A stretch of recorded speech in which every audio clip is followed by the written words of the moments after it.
Price decide કરવામાં આવી. એની એક મિટિંગ થતી હોય છે QIBs અને એન્કર. હવે છે ને એક નવો વર્ડ આવ્યો છે એન્કર, જે આપણી બુક્સમાં નહીં હોય. એન્કર ઇન્વેસ્ટમેન્ટ એટલે જે પણ ફિનાન્શિયલ ઇન્સ્ટિટ્યૂટ્સ, એન્કરનું નામ ક્યાં લખતા નથી પણ એ QIBનો એક પાર્ટ છે, ફોર્મ્સમાં પણ ક્યાં દર્શાવતા નથી, પણ એન્કર ઇન્સ્ટિટ્યૂટ્સ, ફિનાન્શિયલ ઇન્સ્ટિટ્યૂટ્સ છે એ પણ ઘણો હેલ્પ કરતા હોય આપણને. 110 રૂપિયા સપોઝ ડિસાઇડ થાય તો ડિસિઝન મેકિંગ જે પ્રોસેસ હોય બેકહેન્ડ, એ નોર્મલી જે સિન્ડિકેટ મેમ્બર હોય, આપણે ઇશ્યુ અહીંયા સ્લાઇડ્સમાં બતાવ્યું હતું કે એક સિન્ડિકેટ મેમ્બર્સ છે એની અને બુક રનર, તો એ લોકો ભેગા મળીને એક મિટિંગ કરે અને ત્યારે પ્રાઇસ ડિસાઇડ થાય. હવે પ્રાઇસ ડિસાઇડ થઈ તો જેણે પ્રાઇસ ડિસાઇડ થયા પછી એનું અલોટમેન્ટની એક પ્રોસેસ હોય. એટલે અલોટમેન્ટ ફાઇનલાઇઝેશન આપણું નેક્સ્ટ 6થો પોઈન્ટ છે. અલોટમેન્ટ આપણને કરવામાં આવે. અલોટમેન્ટ પછી જે શેર્સ છે એ શેર ધારકોને શેર્સ આપવાના સ્ટાર્ટ થાય. Money transfer to issuer company. આપણે આમાં બે વસ્તુ લખી છે, money transfer to issuer company અને રિફંડ એક્સેસ મની. હવે આ બે પોઈન્ટની અંદર ઇશ્યુઅર કંપની એટલે શું? જેણે ઇશ્યુ બહાર પાડ્યો. ઇશ્યુ કોણ ચલાવે છે? તો ઇશ્યુ ચલાવનાર છે બુક રનર. હવે બુક રનર જે છે એ બધું હેન્ડલ કરી રહ્યો છે. આપણે એક સ્લાઇડમાં આપણે એવું પણ જોયું હતું, આપણા સ્પેસિફિક બેંક્સ. આ પ્રોસેસની અંદર બેંકની ક્યાં જરૂરત પડે? તો જે પણ પૈસા આપણે આખા ઇશ્યુમાં કલેક્ટ થવાના છે એ બેંક્સમાં કલેક્ટ થવાના છે. 5 દિવસ સુધી એ બેંકમાં પૈસા પડી રહેશે. હવે એ પૈસામાંથી આપણને કેટલી રિક્વાયરમેન્ટ હતી? તો આમાં આપણને ખ્યાલ આવે કે ભાઈ એવું પણ બની શકે કે આપણને 500 કરોડ રૂપિયા જે જોઈતા હતા એના કરતાં વધુ મળે, કાં તો એના કરતાં ઓછા મળે. આ બે પોસિબિલિટી છે, 500 કરોડ કરતાં ઓછા કાં તો વધુ. જો વધારે પૈસા મળ્યા હોય તો આપણે કંપનીને 500 કરોડ આપીને, એટલે આપણે જે 2 પોઈન્ટ મેન્શન કર્યા હતા સ્લાઇડની અંદર, એમાં એવું લખ્યું હતું કે transfer money to issuer company. તો ઇશ્યુઅર કંપનીને 500 કરોડ, એ લોકોની જરૂરત 500 કરોડ હતી, એ આપી દેવાના, અને રિફંડ બાકીના જે એક્સેસ પૈસા હતા એ આપણે પબ્લિકને રિફંડ કરી દીધા, જેને પણ શેર ના લાગ્યા હોય. અને બીજો ઓપ્શન હતો જે 500 કરોડ કરતાં ઓછું આવે. સપોઝ આપણે જોઈએ 500 કરોડ કરતાં ઓછા આવે તો અંડર રાઇટર્સ આવે, અને અંડર રાઇટર્સ બેઝિકલી બાકીના પૈસા આપણને આપે અને બેંક્સ દ્વારા એ ફંડ ટ્રાન્સફર થઈ જાય. એટલે 500 કરોડ પૂરા આપણને મળે એ પ્રોસેસ દ્વારા. એટલે ત્રીજો આપણો આ 8મો પોઈન્ટ જે હતો, money transfer to issuer company and refund excess money, એ ક્લિયર થયો. પછી ફૂલફિલિંગ કંપનીઝ એક્ટ ફોર્મેલિટી. પાછું આપણે જઈએ, આ બેઝિકલી એક પ્રોસેસ કેવી છે, જે આપણે પહેલાં એક ચાર્ટ ડ્રો કર્યો હતો, સબસ્ક્રિપ્શન. તો આ આખી પ્રોસેસ, પ્રોસ્પેક્ટસ, જેને આપણે રેડ હેરિંગ પ્રોસ્પેક્ટસ જાહેર કરીએ છીએ માર્કેટની અંદર, એ દ્વારા આપણે આખી પ્રોસેસ સમજ્યા કે પૈસા કેમ બહાર પડે. હવે આ પ્રોસેસ પછી છેલ્લે કમેન્સમેન્ટમાં જવું હોય તો કમેન્સમેન્ટ માટે ફૂલફિલિંગ કંપની એક્ટ ફોર્મેલિટી, એટલે કંપનીઝ એક્ટ. આ કંપનીઝ એક્ટ 1956 અને હવે ઇફેક્ટિવલી 2013. તો 2000 જે પણ આ નવો લો છે એ પ્રમાણે આપણે કમેન્સમેન્ટનો એક સર્ટિફિકેટ લેવો પડે તો જ કંપની સ્ટાર્ટ થઈ શકે. હવે એના માટે આપણે લખ્યું છે એની અંદર સ્લાઇડ્સની અંદર, ફૂલફિલિંગ કંપનીઝ એક્ટ ફોર્મેલિટીઝ. છેલ્લે લિસ્ટિંગ ફોર્મેલિટીઝ. લિસ્ટિંગ એટલે અહીંયા આપણે આપણું ટોપિક ફિનિશ કરીએ છીએ પ્રાઇમરી માર્કેટનું, કે પ્રાઇમરી માર્કેટ આપણે જ્યારે શેર ફર્સ્ટ ટાઈમ બહાર પાડતા હોઈએ તો એ શેર માર્કેટમાં પછી લિસ્ટ થાય, સેકન્ડરી માર્કેટમાં જાય. કંપનીનો રોલ અહીંયા સુધી જ હતો. કંપનીને 500 કરોડની રિક્વાયરમેન્ટ, જેમ આપણે એક્ઝામ્પલ લીધો, કંપનીને 500 કરોડની રિક્વાયરમેન્ટ હતી, એ પૈસા કોઈ પણ મેથડ આપણે બહાર પાડી, જે તે ફિક્સ પ્રાઇસ ઇસ્યુ હતી કે બુક બિલ્ડિંગ. આપણે બુક બિલ્ડિંગ પ્રોસેસ એની માટે ડિટેલમાં જોઈ કે આપણા સિલેબસમાં પણ છે. અને ફિક્સ પ્રાઇસ જે જૂની મેથડ હતી એ પણ આપણે સમજ્યા કે એમાં પ્રાઇસ ફિક્સ હોય. જે તે પ્રાઇસ બેન્ડ આપણે અહીંયા જોયું હતું, એક ખાલી લાસ્ટ આપણે પોઈન્ટ તમને સમજાવી દઉં એની અંદર. બુક બિલ્ડિંગની અંદર આપણે એક પ્રાઇસ બેન્ડ આપીએ છીએ અને ફિક્સ પ્રાઇસની અંદર પ્રાઇસ ફિક્સ હોય છે. જેમ આપણે આ વસ્તુ જોઈ હતી, બુક બિલ્ડિંગ અને ફિક્સ પ્રાઇસ. તો ફિક્સ પ્રાઇસની અંદર પ્રાઇસ ફિક્સ્ડ જ હોય છે. એના કરતાં પણ બીજા ઘણા બધા ડિફરન્સીસ છે, પણ મૂળ કોઈ આખી પ્રોસેસ દ્વારા આપણે પૈસા કંપનીએ બહાર પાડી દીધા. અહીંયા આપણું પ્રાઇમરી માર્કેટ ખતમ થાય છે. આપણે આગળ વધીએ ટુવર્ડ સેકન્ડરી માર્કેટ. હવે સેકન્ડરી માર્કેટ શું છે? જેમ આપણે વાંચીએ, the market place where buying and selling of shares and securities tax place. હવે શેર્સ એન્ડ સિક્યોરિટીઝ જ્યાં આપણે બાય અને સેલ કરી શકીએ. હવે આનું એક સૌથી મોટું ઇમ્પોર્ટન્સ એ છે કે જ્યારે પણ શેર બહાર પડ્યા, બધા શેર હોલ્ડર્સે શેર્સ લઈ લીધા. શેર્સ હોય, ડિબેન્ચર્સ હોય, કોઈ પણ સિક્યોરિટી બહાર પાડે તો એ શેર્સ અને સિક્યોરિટીઝ પબ્લિક એને પરચેસ કરે છે. હવે સપોઝ તમે એ શેર્સ અને સિક્યોરિટીઝ તમે સપોઝ સેલ ન કરી શકો, હું તમને કહું કે તમે 15 વર્ષ સુધી આ શેર્સ તમે રાખી મૂકો, તો ઘણા બધા આપણામાં એવા છે કે ઇન્વેસ્ટમેન્ટ શેના માટે કરતા હોય કે નફો મળે તો એ નફો આપણે બહાર કાઢી શકીએ, પૈસા પાછા લઈ શકીએ શેર વેચીને. તો કંપની, આપણે સૌથી પહેલી સ્લાઇડ જોઈએ તો સૌથી પહેલી સ્લાઇડની અંદર આપણે કેપિટલ માર્કેટની અંદર મિનિંગ બતાવ્યું હતું કેપિટલ માર્કેટનું, જેમાં લખ્યું છે કે borrowing and landing long term capital. હવે લોંગ ટર્મ એટલે કંઈક કંપની 500 કરોડ હમણાં ઉઘરાવે તો કંઈ પાછા ના લઈ લે. કંપની સ્પેસિફિકલી શેર્સ જ્યારે બહાર પાડે તો એ પાછા ના લઈ લે કે ભાઈ હા હવે તમને જરૂરત નથી, લો પૈસા પાછા. તો it is a long term. એટલે ઇક્વિટી શેર ધારકો એટલે ઓનરશિપ, એ ઓનર્સ તો રહેવાના જ છે, પણ તમને એક પ્લેટફોર્મ, શેર્સ સેલ કરવા માટે તમને એક પ્લેટફોર્મ આપે છે, જેને આપણે સેકન્ડરી માર્કેટ કહીએ છીએ. હમણાં આપણે જ્યારે ડિસ્કસ કરતા હતા બુક બિલ્ડિંગ પ્રોસેસ, એની અંદર આપણે નેશનલ સ્ટોક એક્સચેન્જ અને બોમ્બે સ્ટોક એક્સચેન્જના નામ દર્શાવ્યા હતા, લખ્યા હતા.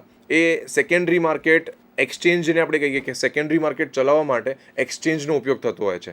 એટલે એ exchange nothing but it is buying and selling of shares. એ એક પ્લેટફોર્મ છે જે તમને આપવામાં આવે છે. આની અંદર આપણે એના ફંક્શન્સ જોઈએ કે પ્રોવાઇડિંગ લિક્વિડિટી. લિક્વિડિટીનો મતલબ કે તમારા જે પૈસા છે એ તમને પાછા મળી શકે. તમે શેર્સ લીધા, એ કંપની પાસેથી લીધા, કંપનીની પ્રોસેસ દ્વારા લીધા. હવે જ્યારે તમારે શેર્સ પાછા આપવા છે, પાછા ન અપાય એને રિડેમ્પશન કહીએ આપણે, પણ કંપની આપણે જ્યારે શેર્સ સેલ કરીએ તો માની લઈએ બે લોકો છે સામે શેર્સ લેવેચ કરતા હોય, ઓફ માર્કેટ અને લાઈવ માર્કેટ. સ્ટોક માર્કેટ સવારે 9:15 સ્ટાર્ટ થાય, 9 વાગે 9:15 સ્ટાર્ટ થાય અને 3:30 વાગે ક્લોઝ થાય. એ દોરાન પણ તમે બાય સેલ કરી શકો છો અને ઓફ માર્કેટ પણ તમે ટ્રેડ કરી શકો છો, જેને આપણે સેકન્ડરી માર્કેટ કહીએ છીએ. બીજો પોઈન્ટ છે reflecting updated creditability of the company. હવે કંપનીઝ એક્ટ દ્વારા આ સેબીના ગાઈડલાઇન્સમાં બધા આવી ગયા, જેમ આપણે આગળ જોયું હતું મારા બોર્ડ ઉપર આપણે જ્યારે લખ્યું હતું કે સેબીના અંડર હેઠળ આ બધું વસ્તુ થતું હોય છે. Security exchange board of India is the regulator four secondary market. એટલે આખું સ્ટોક એક્સચેન્જ એના અંડરમાં આવે છે. તો એના રૂલ્સ પ્રમાણે, અને કંપનીઝ એક્ટ પણ એ લોકોને રૂલ્સ આપે છે કે દરેક કંપનીના પ્રોફિટેબલ સિચ્યુએશન, બેલેન્સ શીટ્સ, જે પણ કંપનીઝના રેશિયોઝ આપણે કેલ્ક્યુલેટ કરીએ છીએ બધા એ લોકો અપડેટ કરે છે રેગ્યુલરલી, મેન્ડેટરી એ લોકો અપડેટ કરે છે. તો એનાથી કંપનીની ક્રેડિટેબિલિટી વધે છે. પછી લખ્યું છે ઇન્વેસ્ટમેન્ટ પોર્ટલ. ઇન્વેસ્ટમેન્ટ પોર્ટલ એટલે આપણે પ્રાઇમરી માર્કેટ દ્વારા શેર્સ લીધા. માની લઈએ આજથી 4 વર્ષ પહેલાં જ્યારે આપણે ભણતા હતા, હજી પણ આપણે ભણીએ જ છે, તો આપણને એટલું ખબર નથી કે પ્રાઇમરી માર્કેટમાં ઇસ્યુ આવ્યા હતા એ રહી ગયા આપણાથી.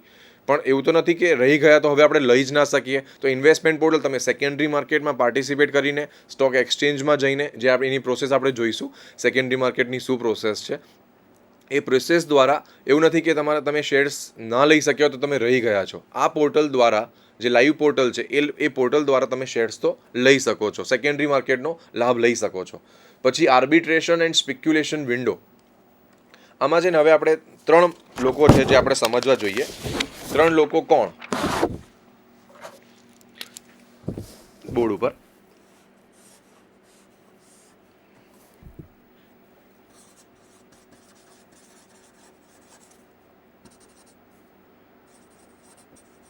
Secondary market participants. Secondary market participants એટલે ડિમાન્ડ કોણ ક્રિએટ કરે છે? ડિમાન્ડ અને સપ્લાય. તો ઇન્વેસ્ટર્સ નોર્મલી જે લોકોએ વિચાર કર્યું કે લોંગ ટર્મ માટે આપણે પૈસા નાખીએ તો એને આપણે ઇન્વેસ્ટર્સ તરીકે ગણીએ છીએ. બીજું જે આપણે પોઈન્ટ જોયું હતું એ છે આર્બિટ્રેટર, અને પછી છે સ્પેક્યુલેટર.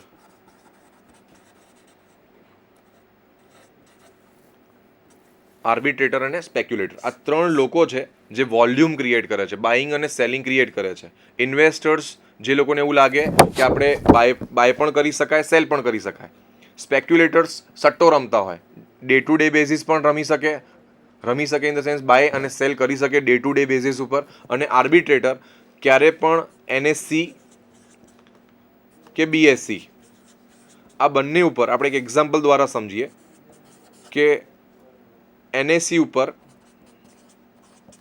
અને BSE ઉપર કોઈ કંપની લિસ્ટેડ છે, લિસ્ટિંગ રિક્વાયરમેન્ટ પણ આપણે આગળની સ્લાઇડમાં જોઈશું. એક શેર છે, એક્ઝામ્પલ લઈ લઈએ રિલાયન્સ ઇન્ડસ્ટ્રીઝનો શેર, નેશનલ સ્ટોક એક્સચેન્જ ઉપર આ જે પ્રાઇસ છે એ ડિમાન્ડ અને સપ્લાયથી અપડેટ થાય. જો વધારે ડિમાન્ડ હોય તો પ્રાઇસ વધે, જો સપ્લાય વધારે હોય તો પ્રાઇસ ઘટે. માની લઈએ NSE પર આ શેર છે 1005 રૂપિયા અને BSE પર ટ્રેડ થાય છે 1015 રૂપિયા. તો સ્વાભાવિક વસ્તુ છે, જે આર્બિટ્રેટર હોય એ અહીંયા સેલ કરશે અને અહીંયાથી બાય કરશે. અહીંયા બાય કરીને અહીંયા સેલ કરી શકે, એટલે જે વચ્ચેનો જે ગાળો છે એ લોકોનો નફો થઈ ગયો. જે 10 રૂપિયા છે એ લોકો પ્રોફિટ કમાવી શકે છે. પણ આ વસ્તુ ખાલી આર્બિટ્રેટર કરી શકે. આપણે NSE BSEમાં બાય સેલ ના કરી શકીએ. ઇન્વેસ્ટર અગર BSE પર બાય કરે, સપોઝ મેં એક ટ્રેડ કર્યો, BSE પર બાય કર્યું, તો સેલ પણ મારે BSE ઉપર જ કરવું પડે. આર્બિટ્રેટર્સને આર્બિટ્રેશનનો સ્પેશિયલ લાઇસન્સ મળે, જે દ્વારા એ લોકો આ પ્રક્રિયા કરી શકે. આ પ્રક્રિયા જ્યારે આપણે કરીએ તો એનાથી ફાયદો શું થાય? એક પ્રાઇસ જે હોય છે બંને, આની અંદર જો સેલ કરે તો સપ્લાય ક્રિએટ થાય, આની અંદર બાય કરે તો ડિમાન્ડ ક્રિએટ થાય. તો આનો પ્રાઇસ વધીને માની લઈએ આપણે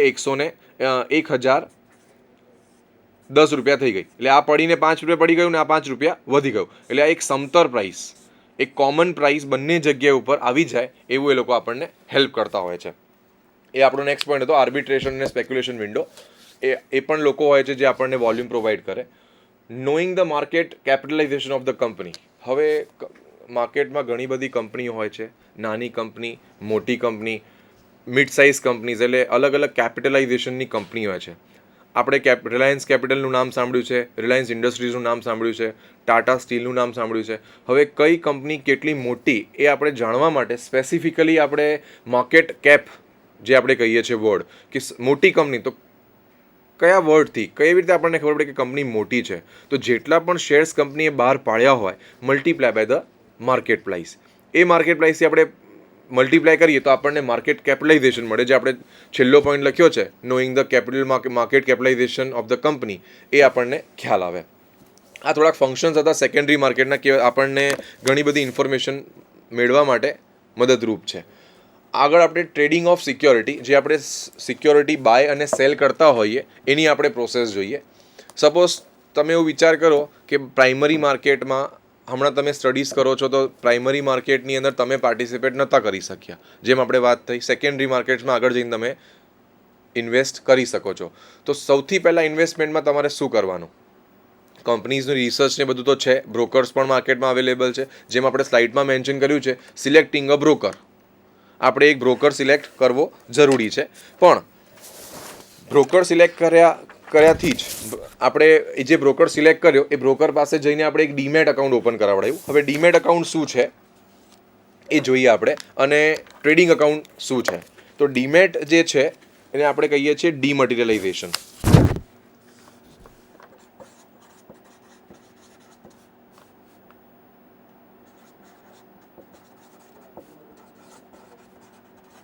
ડીમટીરિયલાઇઝેશન આ આખું મોટું વર્ડ છે.